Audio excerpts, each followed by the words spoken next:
ನಮಸ್ಕಾರ ಸ್ನೇಹಿತರೆ. ಜುಲೈ 24 ಶುಕ್ರವಾರ. ನಾಳಿನ ಜುಲೈ 24ರ ಶುಕ್ರವಾರದಿಂದ ಮುಂದಿನ 37 ವರ್ಷ ಈ 8 ರಾಶಿಯವರಿಗೆ ಮುಟ್ಟಿದ್ದೆಲ್ಲ ಚಿನ್ನವಾಗೋದ್ರ ಜೊತೆಗೆ ಲಕ್ಷ್ಮೀ ದೇವಿಯ ಕೃಪಾಶೀರ್ವಾದ ಇರೋದ್ರಿಂದ ಕೋಟಿ ಕೋಟಿ ಹಣ ಮಾಡ್ತಾರೆ ಅಂತ ಹೇಳಬಹುದು. ಹಾಗಾದ್ರೆ ಆ ಅದೃಷ್ಟವಂತ ರಾಶಿಗಳು ಯಾವುವು, ಅವುಗಳಿಗೆ ಏನೆಲ್ಲ ಲಾಭ ಸಿಗುತ್ತೆ ನೋಡೋಣ. ಅದಕ್ಕಿಂತ ಮೊದಲು ಮತ್ತೆ ಮಹಾಲಕ್ಷ್ಮಿ ದೇವಿಗೆ ಭಕ್ತಿಯಿಂದ ಲೈಕ್ ಕೊಟ್ಟು ನಮ್ಮ ಚಾನೆಲ್ ಅನ್ನ ಸಬ್ಸ್ಕ್ರೈಬ್ ಮಾಡಿ, ಹಾಗೆ ಬೇಗನೆ ನಮ್ಮ ವಿಡಿಯೋದ ನೋಟಿಫಿಕೇಶನ್ ಪಡೆಯಲು ಬೆಲ್ ಬಟನ್ ಕ್ಲಿಕ್ ಮಾಡಿ ಆಲ್ ಅಂತ ಕ್ಲಿಕ್ ಮಾಡ್ಕೊಳ್ಳಿ.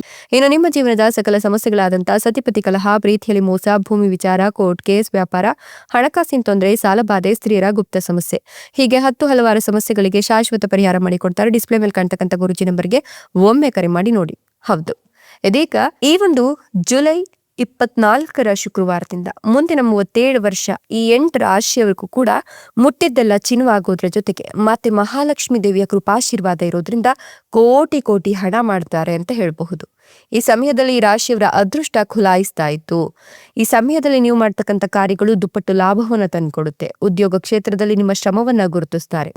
ನಿಮ್ಮ ಸಹೋದ್ಯೋಗಿಗಳ ಸಹಕಾರ ಸಿಗುತ್ತೆ.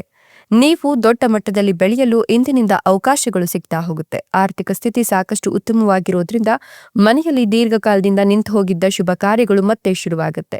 ಅಲ್ಲದೆ ಈ ಅವಧಿಯಲ್ಲಿ ಆದಾಯದಲ್ಲಿ ಹೆಚ್ಚಳವಾಗುವ ಸಾಧ್ಯತೆಗಳು ಕೂಡ ಇದ್ದು, ನೀವು ಹಳೆಯ ಹೂಡಿಕೆಗಳಿಂದ ಉತ್ತಮ ಲಾಭವನ್ನ ಕೂಡ ಪಡ್ಕೊಳ್ತೀರಾ. ಜಂಟಿ ಉದ್ಯಮವನ್ನ ಮಾಡಲು ಯೋಚಿಸ್ತಿರೋರಿಗೆ ಈ ಅವಧಿಯು ಅದಕ್ಕೆ ಒಳ್ಳೆಯ ಅನುಭವಿ ವ್ಯಕ್ತಿಗಳಿಂದ ಸಲಹೆಯನ್ನ ಪಡೆದುಕೊಂಡು ಹೂಡಿಕೆಯನ್ನ ಮಾಡಲಿಕ್ಕೆ ಸೂಚನೆಯನ್ನ ಕೊಡ್ತಿದೆ. ವಿದೇಶದಲ್ಲಿ ವ್ಯವಹರಿಸೋರ್ಗಂತೂ ಅತ್ಯುತ್ತಮ ಸಮಯವಾಗಿದೆ. ನಿಮ್ಮ ನಿರುದ್ಯೋಗಿಗಳು ಈ ಒಂದು ಸಂದರ್ಭದಲ್ಲಿ ಉದ್ಯೋಗ ಹುಡುಕ್ತಿರೋರು ಉತ್ತಮ ಉದ್ಯೋಗಗಳನ್ನು ಪಡೆದುಕೊಳ್ತಾರೆ. ಈ ಅವಧಿಯಲ್ಲಿ ಕೃಷಿಕರು, ವ್ಯಾಪಾರ, ವ್ಯವಹಾರ ಹಾಗೂ ಉದ್ಯಮಿಗಳು ಅನಿರೀಕ್ಷಿತ ಲಾಭವನ್ನ ನೋಡ್ತಾರೆ. ಅಲ್ಲದೆ ವ್ಯವಹಾರದಲ್ಲಿ ಶತ್ರುಗಳು ನಿಮ್ಮನ್ನ ಕೆಡವಲು ಸಾಧ್ಯ ಆಗೋದಿಲ್ಲ. ಕಚೇರಿಯಲ್ಲಿ ಅತ್ಯುತ್ತಮ ಕಾರ್ಯಕ್ಷಮತೆಯಿಂದಾಗಿ ನೀವು ಪ್ರಶಂಸೆ ಮತ್ತು ಪ್ರಶಸ್ತಿಗಳನ್ನು ಪಡೆಯುವ ಸಾಧ್ಯತೆ ಕೂಡ ಇದೆ.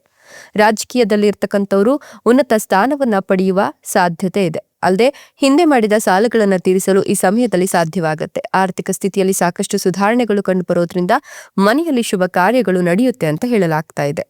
ಇನ್ನು ನಿಮ್ಗೆ ಈ ಒಂದು ಸಂದರ್ಭದಲ್ಲಿ ನಿಮ್ಮೆಲ್ಲ ಶ್ರಮಕ್ಕೆ ದುಪ್ಪಟ್ಟು ಲಾಭವನ್ನ ನೀವು ಪಡ್ಕೊಳ್ತೀರಾ. ನಿಮ್ಮ ಆರ್ಥಿಕ ಜೀವನ ಸಾಕಷ್ಟು ನೆಮ್ಮದಿಯಿಂದ ಕೂಡಿರುತ್ತೆ. ಹೂಡಿಕೆಯಿಂದ ಕೂಡ ಲಾಭ ಸಿಗುತ್ತೆ. ಆರ್ಥಿಕ ಸ್ಥಿತಿಯಲ್ಲಿ ಸಾಕಷ್ಟು ಸುಧಾರಣೆಯನ್ನು ನೀವು ಕಾಣ್ತೀರಾ. ಅಲ್ಲದೆ ವೈಯಕ್ತಿಕ ಮತ್ತು ವೃತ್ತಿಪರ ಕ್ಷೇತ್ರಗಳಲ್ಲಿ ಮಿಂಚುವ ಅವಕಾಶಗಳ ಜೊತೆಗೆ ಆರ್ಥಿಕ ಸ್ಥಿರತೆ ಮತ್ತು ಅನಿರೀಕ್ಷಿತ ಲಾಭಗಳು ನಿಮ್ಮನ್ನ ಹುಡುಕಿಕೊಂಡು ಬರುತ್ತೆ. ಸ್ವಂತ ಹುದ್ದೆ ಶುರು ಮಾಡಲು ಇದು ಯೋಗ್ಯವಾದ ಸಮಯವಾಗಿದೆ. ಅಲ್ಲದೆ ಅವಿವಾಹಿತರು ಬಯಸಿದ ಸಂಗಾತಿಯನ್ನ ಕೈ ಹಿಡಿಯುವ ಅವಕಾಶಗಳು ಕೂಡ ಸಿಗ್ತಾ ಹೋಗುತ್ತೆ. ಇದ್ದಕ್ಕಿದ್ದಂತೆ ಆದಾಯ ಹರಿದು ಬರುತ್ತೆ. ಹೂಡಿಕೆ ಮಾಡಲು ನಿಮ್ಗೆ ಅವಕಾಶಗಳು ಸಿಗ್ತಾ ಹೋಗುತ್ತೆ. ಈ ಅವಧಿಯಲ್ಲಿ ನೀವು ವ್ಯವಹಾರದಲ್ಲಿ ಹೂಡಿಕೆ ಮಾಡಿದ್ರೆ ಲಾಭ ಸಿಗುವ ಸಾಧ್ಯತೆಗಳು ಕೂಡ ಇದೆ. ಅಲ್ಲದೆ ನೀವು ಕೈಗೊಳ್ಳುವ ಯಾವುದೇ ಕೆಲಸದಲ್ಲಿ ಯಶಸ್ಸನ್ನ ಪಡಿತೀರಾ. ನಿಮ್ಮ ಮಾತಿನ ಮೂಲಕ ನೀವು ಇತರರನ್ನ ಸುಲಭವಾಗಿ ಆಕರ್ಷಿಸ್ತೀರಾ. ಇದು ನಿಮ್ಮ ಕೆಲಸಗಳನ್ನ ಸಾಕಷ್ಟು ಸುಲಭಗೊಳಿಸುತ್ತೆ. ಸ್ವಂತ ಹುದ್ದೆ ಶುರು ಮಾಡಲು ಇಚ್ಛಿಸೋರಿಗೆ ಇದು ಸುವರ್ಣ ಕಾಲ.